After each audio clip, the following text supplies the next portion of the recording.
kailangan ko na bang magpabakuna or magpa-booster dose kahit po katatapos ko pa lang po mabakunahan? Magandang araw sa mga kaibigan ko sa kalusugan. Ang pag-uusapan natin ngayon ay hinggil na naman po sa bakuna sa rabies. Ito po ay part 1 ng mga usapin po natin hinggil po sa mga katanungan, hinggil po sa mga bakuna sa rabies.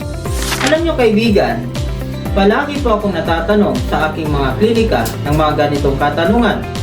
Doktor, kailangan ko na bang magpabakuna or magpa-booster dose kahit po katatapos ko pa lang po mabakunahan? Alam nyo kaibigan, ito po yung sagot ko po dyan.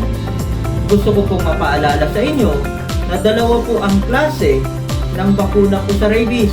Ito po ay napag-usapan na po natin doon sa mga nauna ko pong lab. Una kaibigan, mapahapiyaw ko po ng konti. May tinatawag tayong WHO pre-qualified vaccine. Pangalawa ay non-WHO pre-qualified vaccine.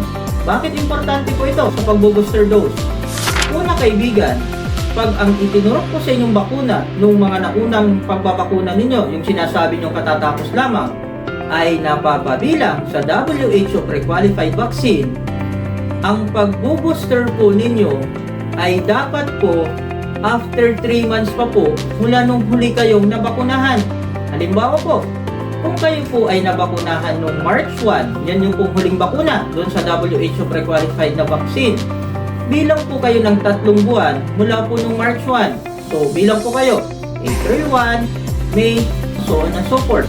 Pag nakatatlong buwan na po kayo at nakagat kayo, nakalmot kayo ulit, doon lang po tayo magpapa-booster dose. So, malinaw yan kaibigan. Doon naman tayo sa non-WHO pre-qualified vaccine. Kung ang bakuna na itinurok sa iyo dati, yung sinasabi nyong katatapos lang, ay napapabilang ulit doon sa non-WHO pre-qualified vaccine, babakunahan po kayo ng booster dose pagkatapos po ng 1 buwan mula nung huli kayong maturukan. Halimbawa po, March 1 po kayo huling naturukan ng bakuna na napapabilang sa non-WHO pre-qualified vaccine. Bilang po tayo ng 1 buwan mula nung March 1. So, ibig sabihin, mga April 2, nakagat kayo, nakalmot kayo noon, doon lang po kayo booster na po. So, malinaw po yan, kaibigan. Kaya, importante, ma-check po palagi or dalhin po ninyo yung mga card po ninyo para makikita po ng mga doktor na hawak sa inyo kung kailangan nyo na bang bakunahan or hindi. Kasi minsan, dito po tayo nagkakaproblema. Iniisip kasi ng ibang mga pasyente na hindi pa dapat sila bakunahan. No? Pinili po ni doktor na bigyan sila ng booster dose. Or yung iba naman, gusto na nilang magpa-booster na kung tutuusin ay hindi pa pala kailangan.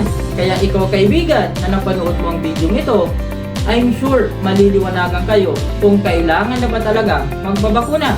I hope kaibigan, meron ka na namang bagong natutunan sa video nito. Ako nga pala ulit, ang iyong doktor, Dr. Bernal, na nag-iiwan ng kasabihang ang kalusugan ay walang silbi pag tayo po ay salat sa kaalaman.